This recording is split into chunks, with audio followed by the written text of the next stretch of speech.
Workers at a local hotel property taking part in a strike. That story coming. One of the largest companies of its kind in the United States, hoping to bring thousands of visitors to our shores by air and by sea. I'm Joan Davis-Rose. Stay tuned for that story. It is National Report Card Day, but a number of government schools on the island are left without power. Details in the Bahamas tonight. The Bahamas Tonight, the Northern Edition, starts now.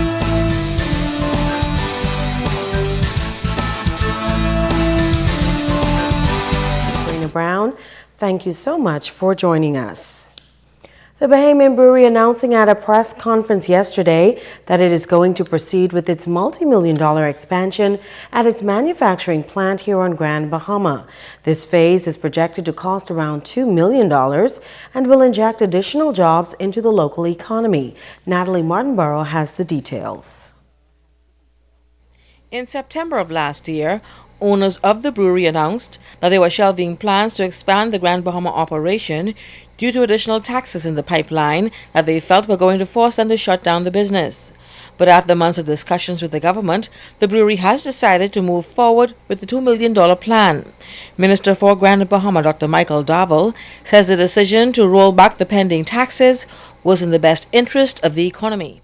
Today, I am happy to report that in exchange for the government's reconsideration of certain 2013 tax increases, the Bahamian Brewery and Beverage Company has pledged their commitment to follow through with plans to expand their existing facilities.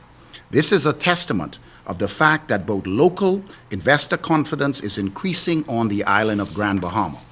I wish to reiterate to the people of Grand Bahama that this administration has acted in the best interests and made the necessary amendments to our policies to ensure that existing businesses are sustained and able to grow, which is crucial to the success of our island moving forward. Owner of the Bahamian Brewery, Jimmy Sands, says this first phase will be one of many to take place over the next 10 years. Sands says he's grateful for the government's support and is relieved that he can now move forward with the expansion. The recent budget submitted to Parliament, Minister of Finance did not take away the brewery's tax advantage. This has allowed the brewery to remain competitive with Commonwealth Brewery in Nassau and to continue to pass on the tax savings to our consumers. As an expression of good faith towards the government and to demonstrate our commitment to growing an all-Bahamian business and employ many dozens more Bahamians, the brewery is working with the government to enter into this expansion contract for the further growth of its business in Freeport. Freeport Construction will carry out the work, which is expected to begin on July 1st. President of the Grand Bahama Port Authority, Ian Roll, says the expansion is certainly good news for the Grand Bahama economy. This company plays a major role in the economy of Freeport right now. Not only is it a major tourist attraction, but the brewery also contributes significantly to community events. And most importantly, it is a 100% owned Bahamian company, which means most of the revenue stays right here in the Bahamas. The $2 million expansion is expected to be complete by the end of the year. The brewery plans to invest a total of $15 million in the operation over the next 15 years. Natalie Martinborough, ZNS Network News.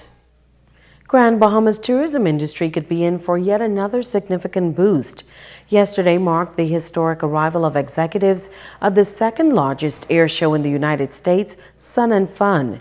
Tourism officials rolling on the red carpet as they attempt to corner a significant portion of this multi-million-dollar industry. Joan Davis-Roll reports.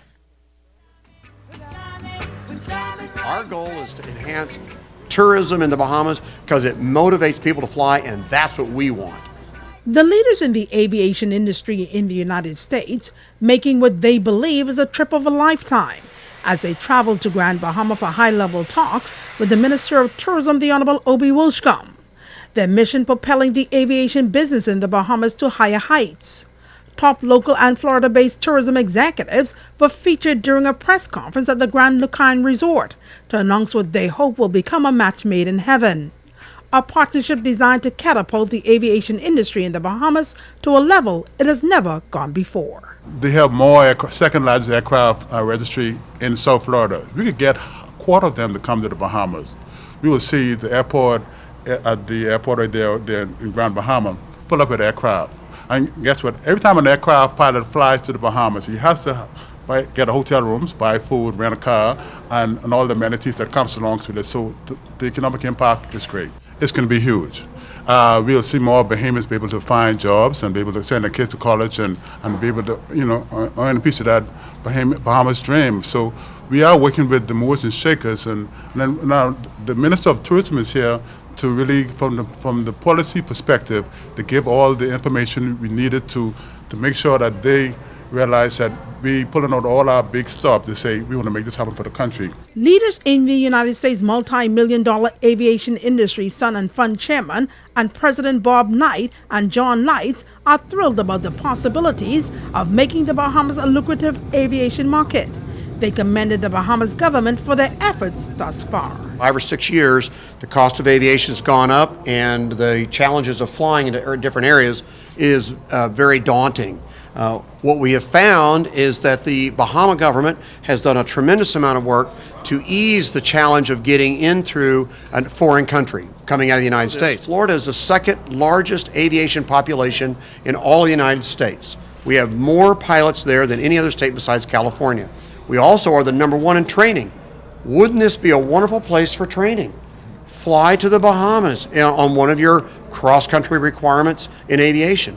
So we're going to promote that, and what we'd like to do is have seminars at Sun and Fun, not only during the event, but during the off-season, when we take young men and women and adults and show them this is how you fly there. Like we did this day, we took pilots that had never flown here, showed them how easy it is, and then led them down here. Now that they've come, they'll bring others, and that's the whole concept. We feel like our team at Sun and Fun and the Bahama organization should pull together.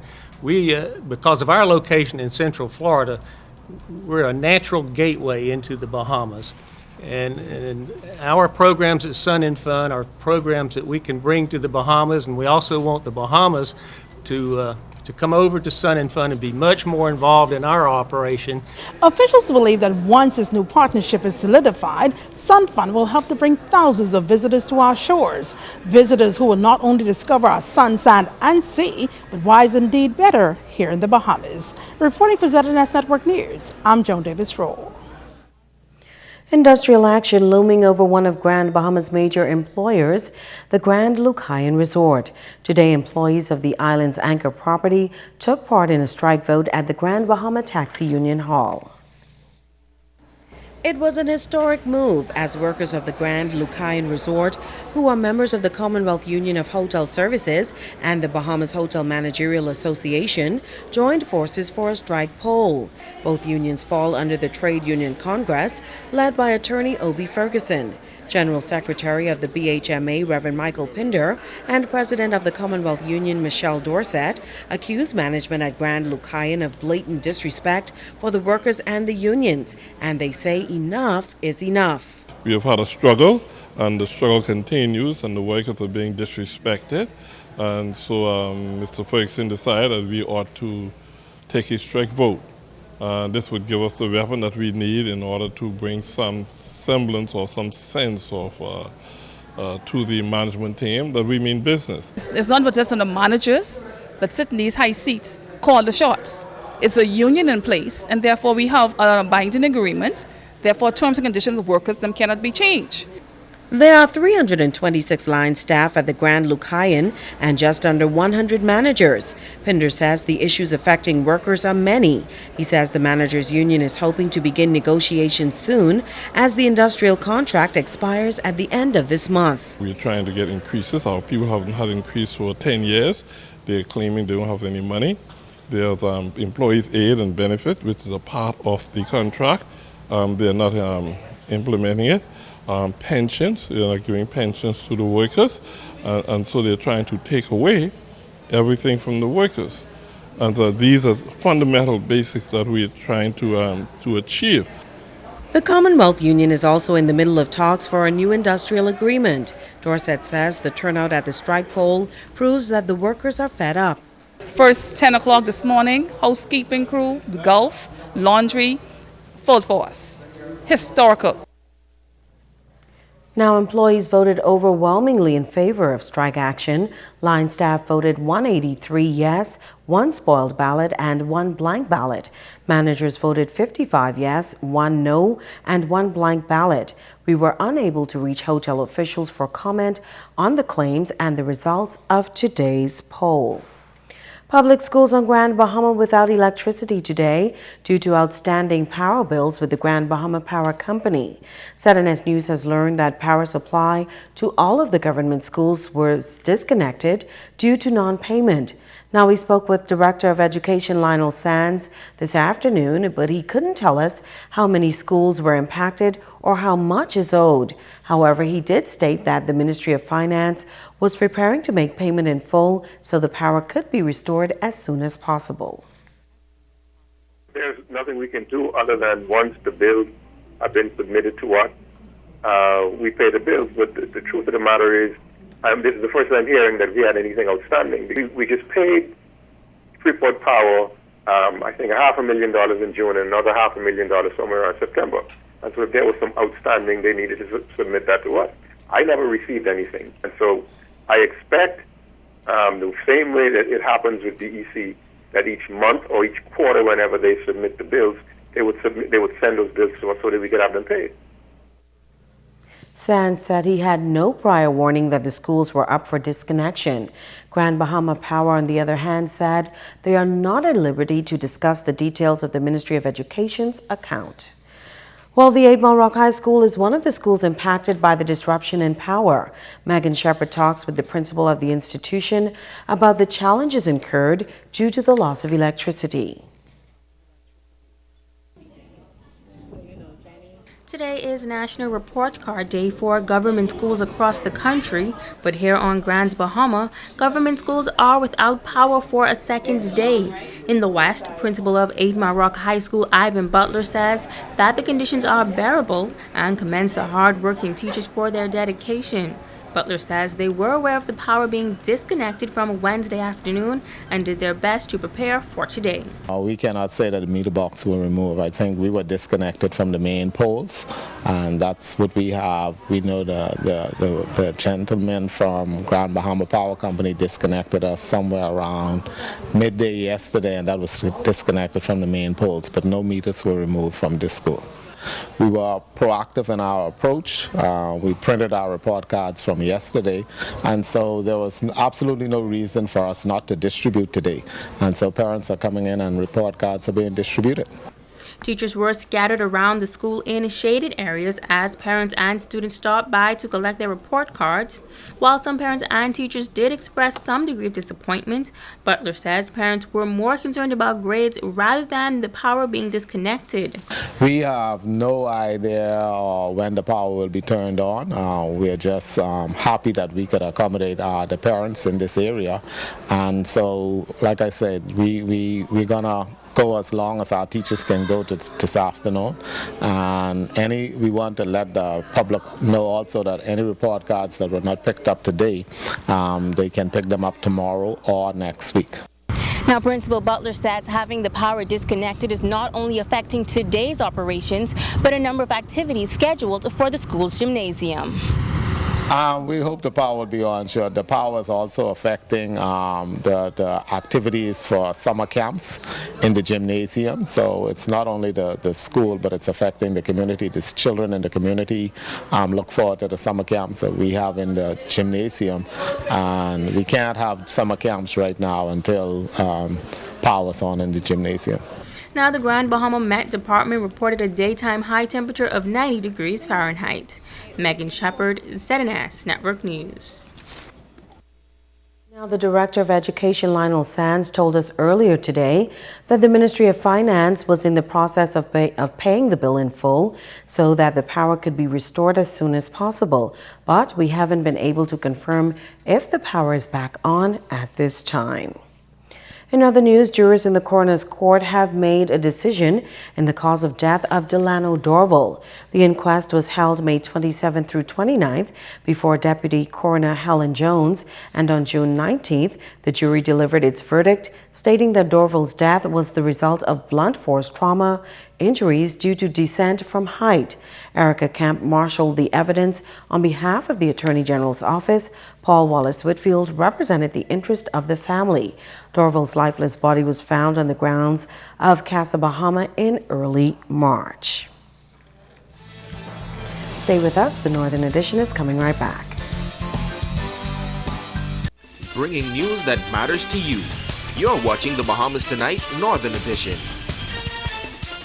Welcome back. It's the final district on Grand Bahama to swear in its newly elected representatives in the local government system. This morning, supporters gathered at the local government office in 8 Mile Rock to watch as those elected took the official oath of office. Megan Shepard was there.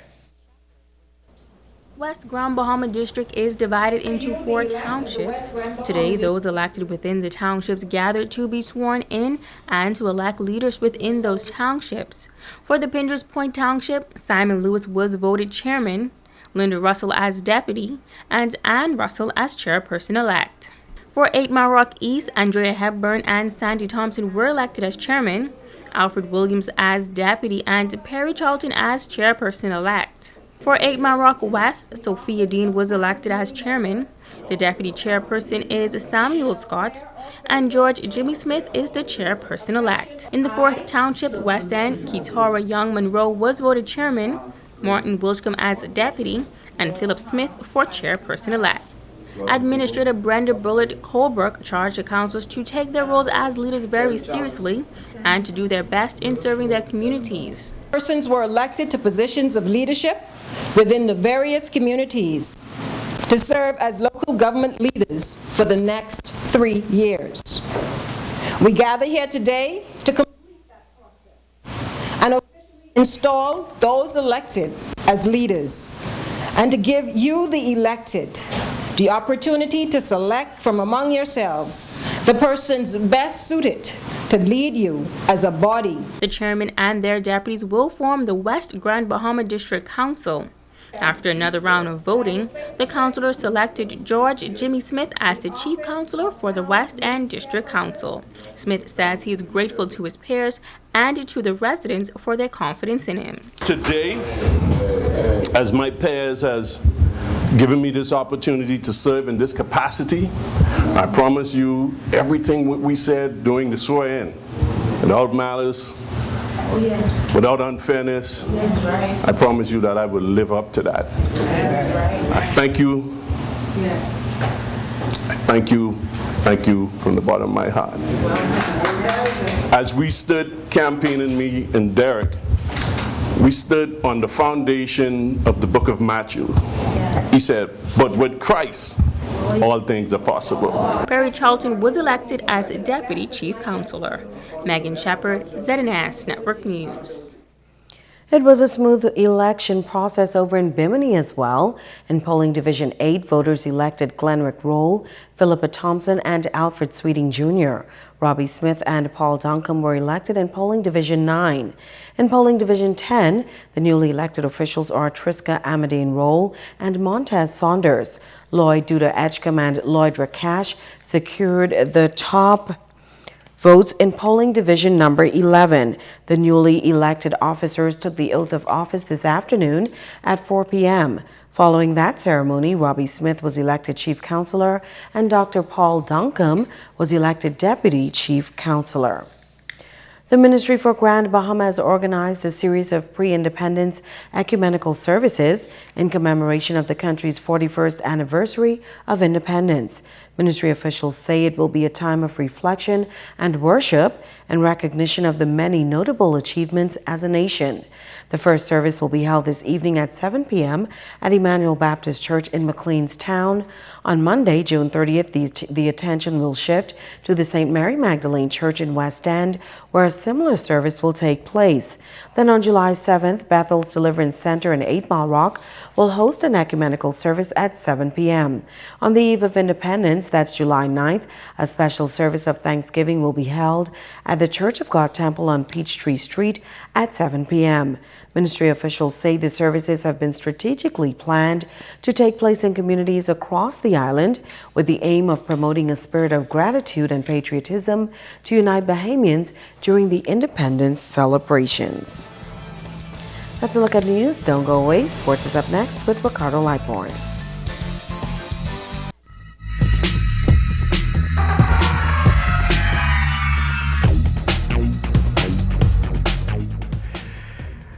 Everybody, welcome to Sports with Ricardo Lightborn. And guess what? Sports are dedicated to Officer 2551 Bain here at the Harold and Gregory Complex. He's celebrating a milestone tonight, folks. I mean, a real milestone and more. Hey, guess what, Bain? Your age is a number, and buddy, yours getting high. Here we go. The Grand Bahama Youth Games underway.